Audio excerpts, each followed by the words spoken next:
Hello everyone, welcome to GLC IAS। कैसे हैं आप सभी? I hope you are doing well और सबकी प्रिपरेशन अच्छी चल रही होगी। तो GLC IAS की इस प्रीवियस ईयर क्वेश्चन सीरीज़ को हम आज और आगे कंटिन्यू करेंगे और कुछ साइंस के और क्वेश्चंस डिस्कस करेंगे। आप प्ले स्टोर से GLC IAS की ऐप को भी डाउनलोड कर सकते हैं, जहाँ पे इंग्लिश और हिंदी मीडियम दोनों के लिए ही फ्री नोट्स PDF फॉर्म में आपके लिए अवेलेबल हैं। So let's see our today's first question. Which type of lens is used to cure myopia? Options हैं कॉनकेव, कॉन्वेक्स, ऑक्यूलर और नन ऑफ द अबव। अब जो मायोपिया डिसऑर्डर होता है ये आई का डिसऑर्डर है। आई के डिसऑर्डर में जो मायोपिया है उसमें क्या होता है, जो डिस्टेंट ऑब्जेक्ट्स होते हैं, दूर के ऑब्जेक्ट्स देखने में प्रॉब्लम होती है। जिनको दूर का चश्मा लगा हुआ होता है ऐसे पर्सन्स को क्या होता है, मायोपिया होता है। और इस मायोपिया को क्योर कैसे किया जाता है? लेंस लगा के हम चश्मे यूज़ करते हैं और उन चश्मों में लेंस कौन सा यूज़ किया जाता है? कॉनकेव। ये शेप होता है कॉनकेव लेंस का।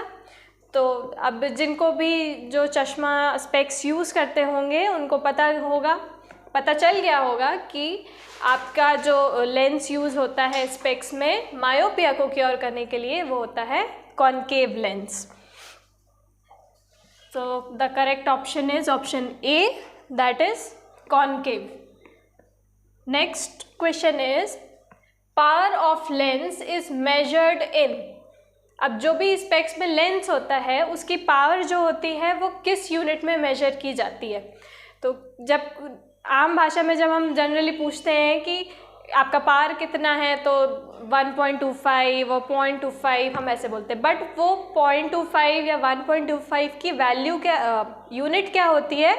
वो होती है डायोप्टर। तो the answer is option C, the unit of power of lens is dioptre. Next question is primary colours are. इनमें से कौन से तीन हैं जो कि प्राइमरी कलर्स होते हैं? Blue yellow red, blue green red, yellow green red या फिर ब्लू येलो ग्रीन। तो जो हमारे ब्लू ग्रीन और रेड कलर्स होते हैं इनको प्राइमरी कलर्स में काउंट किया जाता है। क्यों? क्योंकि बाकी सारे जो अदर कलर्स होते हैं उनको हम इन्हीं कलर्स को अलग अलग प्रोपोर्शन में मिक्स करके उनको बनाया जा सकता है, लेकिन ब्लू ग्रीन और रेड ऐसे कलर्स हैं जिनको किसी दूसरे कलर्स को मिक्स करके नहीं बनाया जाता। तो प्राइमरी कलर्स में कौन कौन आते हैं? Blue green red. So the correct option is option B. Next question is heat can be transferred by convection in. Options are solid and liquid, solid and vacuum, gas and liquid और vacuum and gas। अब convection क्या होता है? Convection एक heat transfer का वे होता है या मेथड होती है जिससे हीट जो है वो ट्रांसफ़र होती है। हीट ट्रांसफ़र के वेज कौन कौन से होते हैं? या तो कंडक्शन हो सकता है या फिर कन्वेक्शन हो सकता है। तो कंडक्शन के थ्रू हीट कब ट्रांसफ़र होती है? जब बॉडी जो है, जिन दो बॉडीज़ में जब आपस में कांटेक्ट होता है, जब दो बॉडीज़ आपस में कांटेक्ट में रहेंगी तब उनमें जो हीट ट्रांसफ़र होता है, कांटेक्ट के थ्रू जो हीट ट्रांसफ़र होता है वो होता है कंडक्शन। वो क्या होगा? कंडक्शन। और कन्वेक्शन क्या होगा? जब मॉलिक्यूल्स की डेंसिटी के डिफरेंस के बेसिस पे जब हीट ट्रांसफ़र होती है तो वो होता है कन्वेक्शन। कन्वेक्शन क्या होता है? जैसे जैसे जब मॉलिक्यूल्स का टेम्परेचर बढ़ता है तो उनकी डेंसिटी अलग अलग होती जाती है, और जैसे ही ये डेंसिटी में डिफरेंस आता है वैसे वैसे हीट का ट्रांसफ़र होता है। जैसे हम घरों में पानी कोई भी लिक्विड उबालते हैं या दूध उबालते हैं जैसे, तो उनमें जो हीट ट्रांसफ़र होता है वो कैसे होता है, कन्वेक्शन के थ्रू होता है कि नीचे के जो मॉलिक्यूल्स होते हैं उनको हीट सबसे पहले मिलती है, तो वो हीट जब उनको पहले मिलेगी तो उनकी डेंसिटी लाइट होगी और वो ऊपर ऊपर आते जाएंगे और हीट को ट्रांसफ़र करते जाएंगे ऊपर के मॉलिक्यूल्स में। तो कन्वेक्शन जो होता है वो बेसिकली हमको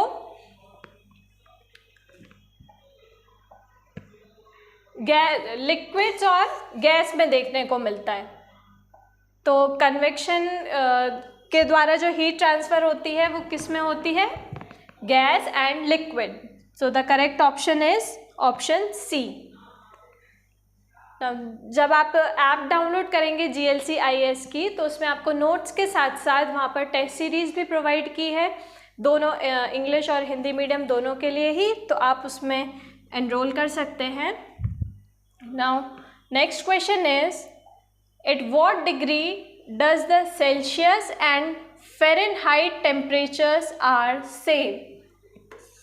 किस वैल्यू पे डिग्री सेल्सियस और डिग्री फ़ारेनहाइट की वैल्यू सेम होगी? तो इसका आंसर है -40 डिग्री। ये माइनस को याद रखना, 40 डिग्री नहीं है, -40 डिग्री सेल्सियस जो होता है वो इक्वल होता है -40 डिग्री फ़ारेनहाइट के। इन दोनों की जो वैल्यू होती है वो सेल्सियस और फ़ारेनहाइट में सेम होती है at -40 degree. So the correct option is option D. Next question is, which type of waves can not travel in vacuum? Vacuum में इनमें से कौन सी वेव ट्रैवल नहीं कर सकती? Light waves, heat waves, sound waves या फिर इलेक्ट्रोमैग्नेटिक वेव्स? तो जो साउंड वेव्स होती हैं इनको ट्रैवल करने के लिए मीडियम चाहिए होता है, कोई मीडियम की रिक्वायरमेंट होती है, तभी उस मीडियम से ये जो साउंड वेव्स होती हैं ये पास हो सकती है। अब वैक्यूम में तो कोई मीडियम ही नहीं है, वैक्यूम तो एम्प्टी है, तो इससे जो साउंड वेव होती है वो ट्रांसफ़र नहीं हो सकती।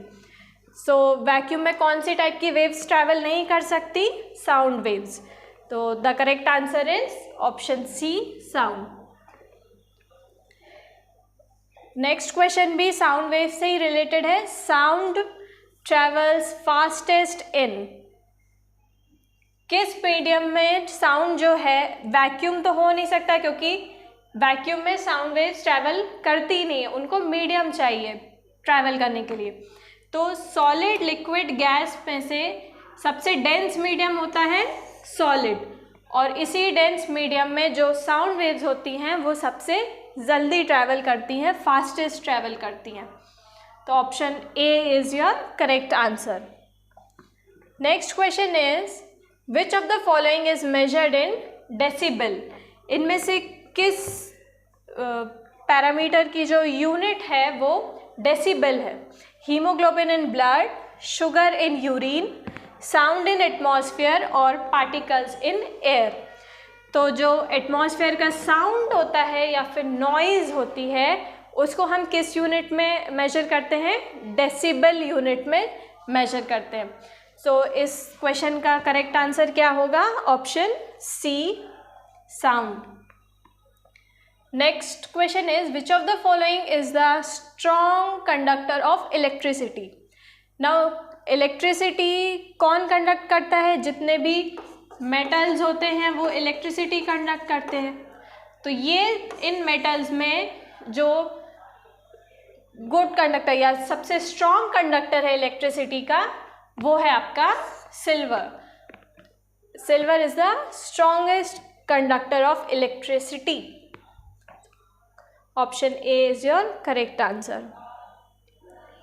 Now next question is, the source of electric energy in an artificial satellite is? जो आर्टिफिशियल सैटेलाइट लॉन्च होते हैं, मतलब जो ह्यूमंस लॉन्च करते हैं सैटेलाइट हम इधर से, उसका इलेक्ट्रिक एनर्जी का सोर्स क्या होता है? उसमें इलेक्ट्रिक एनर्जी जो आती है वो कहाँ से आ रही है? न्यूक्लियर रिएक्टर से आ रही है या डायनेमो से आ रही है, सोलर सेल से आ रही है या थर्मोपाइल से आ रही है? तो आर्टिफिशियल सेल की इलेक्ट्रिक एनर्जी आती है उसके सोलर सेल से। उसमें जो सोलर सेल प्रेजेंट होता है वो सोलर एनर्जी को इलेक्ट्रिकल एनर्जी में कन्वर्ट करता है। तो आर्टिफिशियल सैटेलाइट का इलेक्ट्रिकल एनर्जी का सोर्स क्या होगा? Solar cell. तो option C is correct. Next question is which of the following is not used as a fuel? Options are uranium, thorium, radium या फिर हीलियम। तो जो आपके ये यूरेनियम, थोरियम और रेडियम हैं, ये तीनों ही कैसे एलिमेंट्स हैं? ये तीनों रेडियो एक्टिव एलिमेंट्स हैं।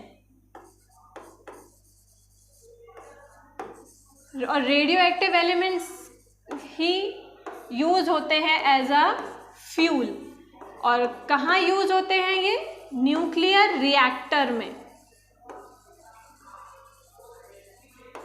न्यूक्लियर रिएक्टर्स में जो फ्यूल यूज़ होता है वो रेडियो एक्टिव एलिमेंट्स को हम यूज़ करते हैं। तो यूरेनियम, थोरियम, रेडियम ये तीनों ही आपके क्या है? रेडियो एक्टिव एलिमेंट्स हैं। और हीलियम जो है ये आपकी इनर्ट गैस है, इसको एज अ फ्यूल यूज़ नहीं किया जाता है। तो इस क्वेश्चन का करेक्ट आंसर क्या होगा? Option D, helium. Next question is India's first atomic power plant is. हमारी कंट्री का सबसे पहला एटॉमिक पावर प्लांट कौन सा बिल्ट हुआ था? Tarapur atomic power station. Tarapur atomic power station जो कि कहाँ लोकेटेड है? महाराष्ट्र में। महाराष्ट्र में है तारापुर एटॉमिक पावर स्टेशन, जो कि कंट्री का पहला न्यूक्लियर प्लांट था जो बिल्ट हुआ था। ओके। और बार्क क्या है आपका? बार्क एटॉमिक रिसर्च सेंटर है, जिसको उसके फाउंडर कौन थे? होमी जहांगीर भाभा ने इसका फाउंडेशन रखा था बार्क का, और जिसका हेडक्वार्टर्स कहाँ है? मुंबई में। मुंबई में इसके हेडक्वार्टर्स हैं। और आपका नरोरा एटॉमिक पावर स्टेशन जो है वो उत्तर प्रदेश में सिचुएटेड है। ठीक है। तो फर्स्ट एटॉमिक पावर इंडिया का कौन सा था? Tarapur atomic power station. So option B is correct. Now next question is who is the present director of BARC? BARC के प्रेजेंट डायरेक्टर कौन है? तो वो हैं आपके doctor A.K. Mohanty. So the correct option is option C. Dr. A.K. Mohanty is the present director of BARC. BARC is Bhabha Atomic Research Center. Next question is बहुत basic question है. Which of the following is not a part of an atom? Atom का इनमें से क्या है जो part नहीं है? तो इलेक्ट्रॉन जो है वो तो एटम का पार्ट है, जो कि नेगेटिवली चार्ज पार्टिकल होता है एटम का। वो क्या है? इलेक्ट्रॉन ही है। उसके बाद प्रोटॉन जो है वो आपका पॉजिटिवली चार्ज पार्टिकल है एटम का। और न्यूट्रॉन क्या होता है? न्यूट्रॉन पार्टिकल जो होता है वो न्यूट्रल होता है, उस पर कोई चार्ज नहीं होता, ज़ीरो चार्ज होता है न्यूट्रॉन पे। तो ये तीनों ही एटॉमिक के ही एटम के पार्टिकल्स हैं, इलेक्ट्रॉन, प्रोटॉन और न्यूट्रॉन। लेकिन फोटॉन जो होता है वो लाइट पार्टिकल होता है, लाइट का पार्टिकल होता है फोटॉन, ना कि एटम का पार्टिकल होता है। तो फोटॉन इज इनमें से ऐसा है ऑप्शन जो कि एटम का पार्ट नहीं है। तो ऑप्शन डी इस क्वेश्चन का करेक्ट आंसर है। Next question is during hydrolysis energy is produced in the form of. जब हाइड्रोलिसिस होता है तो एनर्जी किस फॉर्म में रिलीज होती है? लाइट, हीट, साउंड या फिर एसिड। अब हाइड्रोलिसिस क्या होता है? हाइड्रोलिसिस क्या होता है? जब भी वाटर मॉलिक्यूल क्या होता है? H2O। जब भी इस वाटर मॉलिक्यूल का ब्रेक डाउन होता है, जब भी ये वाटर मॉलिक्यूल टूटता है, किस में टूटेगा? H+ और OH-। तो जिस किसी भी केमिकल रिएक्शन में वाटर मॉलिक्यूल का ब्रेक डाउन होता है उसको क्या बोलते हैं? हाइड्रोलिसिस। और इस रिएक्शन में जो एनर्जी रिलीज होती है वो होती है in the form of heat. Heat के फॉर्म में इस केमिकल रिएक्शन में एनर्जी रिलीज होती है। So the correct option is option B. Energy is released in the form of heat during hydrolysis. Now next question is, pasteurization is related with, pasteurization इनमें से किससे related है? Decontamination of milk, dehydration of milk, fermentation of milk या फिर distillation of milk। तो pasteurization क्या होता है? पास्चराइजेशन एक टेक्निक है जो कि लुई पास्चर ने इसको डेवलप किया था या डिस्कवर किया था, जिसमें हम क्या करते हैं, जो मिल्क होता है, दूध होता है हमारा, उसके जितने भी हार्मफुल बैक्टीरिया प्रेजेंट होते हैं उसमें, या जो भी पैथोजेंस प्रेजेंट है, ऐसे ऑर्गेनिजम्स जो हमारे अंदर डिसीज कॉज करेंगे, हमारी बॉडी के लिए हार्मफुल होंगे, उनको किल करते हैं। जो भी माइक्रो ऑर्गेनिजम्स प्रेजेंट हैं दूध में, उनको जब हम किल करते हैं तो किस मेथड से करते हैं? पास्चराइजेशन उसको एक किल करने की मेथड होती है, उसको बोलते हैं डीकंटामिनेशन ऑफ मिल्क। किसी भी चीज़ का डीकंटामिनेशन मतलब उसको प्योरीफाई करना, या मतलब उसमें जितने भी माइक्रो ऑर्गेनिजम्स हैं उनको किल करना। तो डीकंटामिनेशन ऑफ मिल्क क्या हुआ? It is related with pasteurisation is related with decontamination of milk. आपने देखा होगा, हम जैसे घरों में दूध को बॉईल करते हैं, जो घर में डेयरी से दूध आता है उसको क्या करते हैं? हम बॉईल करते हैं। बॉईल कर रहे हैं तो बेसिकली क्या कर रहे हैं? हम उसके माइक्रो ऑर्गेनिजम्स को किल कर रहे हैं, है ना। तो वो क्या है? डीकंटामिनेशन ऑफ मिल्क ही है। पास्चराइजेशन में भी अलग अलग टेम्परेचर्स पे मिल्क को रखते हैं और फिर डीकंटामिनेट करते हैं। और वहीं अगर हम पैकेट वाले जब मिल्क लेते हैं तो उसमें कभी नोटिस किया होगा आपने, लिखा रहता है पास्चराइज्ड मिल्क। पास्चराइज्ड मिल्क मतलब वो जो पैकेट में मिल्क आता है वो ऑलरेडी डीकंटामिनेटेड होता है, हमको उसको अलग से बॉईल करने की ज़रूरत नहीं होती है। सो इस क्वेश्चन का करेक्ट आंसर क्या होगा? Option A, decontamination of milk. Now boiling point of liquids dash due to impurities। जब लिक्विड में इम्प्योरिटीज़ ऐड हो जाती हैं तो वो उसके बॉइलिंग पॉइंट पे क्या इफ़ेक्ट करती है? उसको इंक्रीज़ करेंगी, डिक्रीज़ करेंगी, या फिर अनचेंज रहेगा बॉइलिंग पॉइंट, या फिर इम्प्योरिटीज़ का बॉइलिंग पॉइंट से कोई रिलेशन नहीं है। तो जब भी लिक्विड्स में इम्प्योरिटीज़ आती हैं वो उसके बॉइलिंग पॉइंट को इंक्रीज़ करती है। बॉइलिंग पॉइंट क्या होता है? बॉइलिंग पॉइंट वो टेम्परेचर होता है जिस टेम्परेचर में हमारा जो लिक्विड है वो बॉयल होना स्टार्ट कर दे। तो जिस टेम्परेचर पे लिक्विड बॉयल होना स्टार्ट करेगा वो उसका बॉइलिंग पॉइंट होगा। और अगर लिक्विड में कुछ इम्प्योरिटीज़ आई तो वो क्या करेंगी? इस बॉइलिंग पॉइंट को इंक्रीज़ कर देंगे, मतलब हमको और ज़्यादा टेम्परेचर देना होगा उसको बॉयल करने के लिए। So option A is the correct answer. Next question is, which basic element is most abundant after oxygen? Most इसमें सॉरी इस क्वेश्चन में थोड़ा ऐड करना था कि which basic element is most abundant on earth after oxygen, की earth में oxygen के बाद कौन सा एलिमेंट सबसे ज़्यादा मिलता है? वो होता है सिलिकॉन। सबसे मोस्ट अबेंडेंट एलिमेंट तो ऑक्सीजन है, उसके बाद सेकेंड मोस्ट अबेंडेंट जो एलिमेंट है वो सिलिकॉन है। So option D is the correct answer. Next question is, the hardest among the following is, इनमें से कौन सा सब्सटेंस है जो सबसे ज़्यादा हार्ड है? आयरन, लेड, डायमंड और टंगस्टन। तो जो डायमंड होता है it is the hardest substance. तो option C is the correct answer. Next question is, how many carats is pure gold? Pure gold जो होता है वो कितने कैरेट्स में होता है? कैरेट्स एक यूनिट होती है, उसके गोल्ड की प्योरिटी की यूनिट है कैरेट। जब हम कभी गोल्ड बाय करने जाते हैं तो आपने दुकान वालों से सुना होगा शॉप्स में कि ये 24 कैरेट गोल्ड है या 22 कैरेट गोल्ड है। मतलब 22 कैरेट्स गोल्ड है क्या क्या मतलब है कि उसमें कितनी प्योरिटी है, कितना गोल्ड उसमें प्योर है और कितना कुछ और मिक्स किया गया है। तो जो 24 कैरेट गोल्ड होता है वो आपका प्योरेस्ट फॉर्म ऑफ गोल्ड होता है, दैट इज 99.9% गोल्ड होता है 24 कैरेट्स का जो गोल्ड है। So how many carats is pure gold? That is 24 carats. Option B is the answer to this question. Next question is which ore is used to obtain aluminium? Aluminium हमको किस ओर से मिलता है? Haematite, lignite, bauxite या फिर magnetite.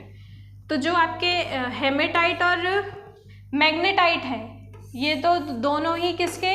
Iron के ओर हैं आपके, Fe।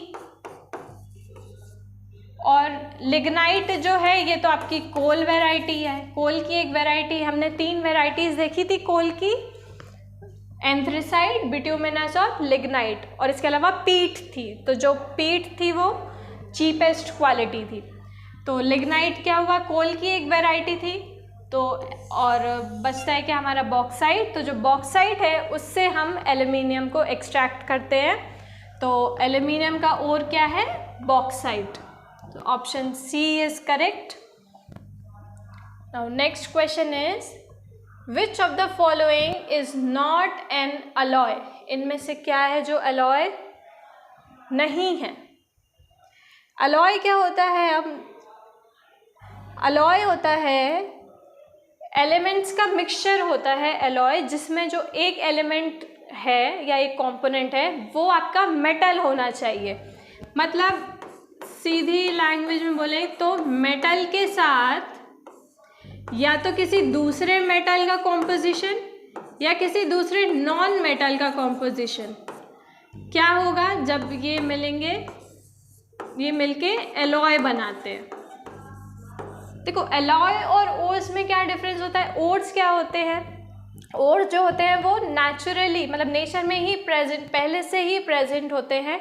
रॉक्स या सेडिमेंट के फॉर्म में मिनरल्स प्रेजेंट होते हैं और उनमें मेटल्स प्रेजेंट होते हैं, है ना। मिनरल्स और मेटल्स का मिक्सचर होता है जिसमें से हम प्योर मेटल को एक्सट्रैक्ट करते हैं, प्योर मेटल को उसमें से निकाल लेते हैं। और एलॉय क्या होते हैं? एलॉय जो होते हैं मोस्टली जनरली वो मैन मेड होते हैं, ह्यूमंस उसको बनाते हैं, जिसमें क्या होता है मेटल्स का किसी दूसरे मेटल के साथ मिक्सचर किया जाता है या फिर मेटल्स का किसी दूसरे नॉन मेटल्स के साथ किया जाता है, लेकिन एक कंपोनेंट उसका मेटल होना ज़रूरी है, तभी उसको हम एलॉय बोलते हैं। तो इधर पे स्टील, ब्रास और ब्रॉन्ज जो है ये तीनों ही एलॉय होते हैं, लेकिन कॉपर जो है वो एक अकेला सिंगल मेटल है, वो एलॉय नहीं है। तो the correct option is option D, copper is not an alloy. जब आप GLC IAS की ऐप को देखिएगा उसमें इंग्लिश मीडियम, हिंदी मीडियम दोनों के लिए ही ई-नोट्स प्रोवाइडेड हैं जो कि आपके लिए एकदम फ्री ऑफ कॉस्ट है। तो आप उनको जाके पढ़िए, एक बार देखिए। Next question is how many % carbon is present in steel? अब नाउ स्टील क्या है? स्टील भी एक एलॉय है। किसका एलॉय है? Iron, iron plus carbon. अब देखो इसमें जो आयरन है ये इसका मेटल कंपोनेंट हो गया और जो कार्बन है इसका वो नॉन मेटल कंपोनेंट हो गया, नॉन मेटालिक कंपोनेंट हुआ। मतलब एलॉय में क्या होता है कि एक कंपोनेंट मेटल होना ज़रूरी होता है। और स्टील किस किस से मिलके बनाते हैं? आयरन में जब कार्बन का मिक्सचर किया जाता है तो वो स्टील बनाता है।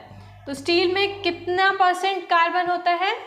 0.1 to 2% carbon is present in steel.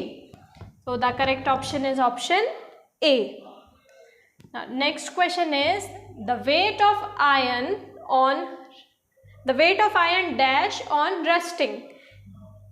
जब आयन की रस्टिंग होती है तो उसका वेट क्या होगा, डिक्रीज होगा, इंक्रीज होगा या अनचेंज रहेगा, या कुछ कह नहीं सकते, श्योर नहीं है।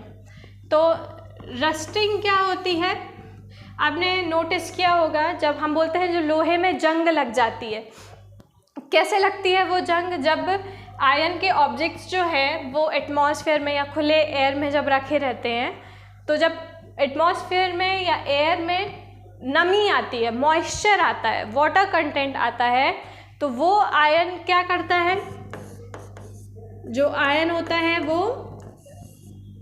ऑक्सीजन जो प्रेजेंट है, कहाँ प्रेजेंट है, एयर में जो ऑक्सीजन प्रेजेंट है और मॉइस्चर की प्रेजेंस मतलब वाटर, तो जब मॉइस्चर की प्रेजेंट में जो आयन है, आयन मेटल है, वो एटमॉस्फेरिक ऑक्सीजन से रिएक्ट करके फेरस ऑक्साइड बना लेता है। क्या बना लेता है, फेरस ऑक्साइड बना लेता है। और यही फेरस ऑक्साइड जो होता है इसको बोलते हैं जंग, रस्ट। जो बोलते हैं कि लोहे पे जंग लग जाती है, वो बेसिकली कौन सा कंपाउंड होता है, वो होता है फेरस ऑक्साइड। तो जब रस्टिंग होती है, जब रस्ट लगती है, जो रस्ट क्या है, फेरस ऑक्साइड, तो जब वो रस्टिंग होती है आयन की, तो उससे उसका वेट क्या होता है, बढ़ जाता है। तो रस्टिंग प्रोसेस से the weight of ion increases on rusting. So the correct option is option B. Now next question is, which of the following is not a crystal? इनमें से क्या क्रिस्टल नहीं है, diamond, quartz, sulphur, graphite. Note ध्यान करना, focus करना, note पूछा है, इनमें से क्या क्रिस्टल नहीं है।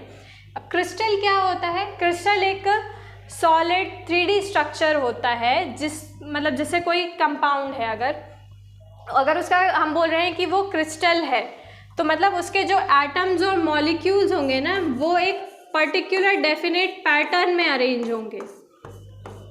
मान लो ये इसके एटम्स और मॉलिक्यूल्स इस पैटर्न में अरेंज है, तो सारे ही मॉलिक्यूल्स ऐसे ही अरेंज होंगे इसके। तो ये जो 3D स्ट्रक्चर फॉर्म होता है, ये क्या कहलाता है, क्रिस्टल बोलते हैं हम इसको।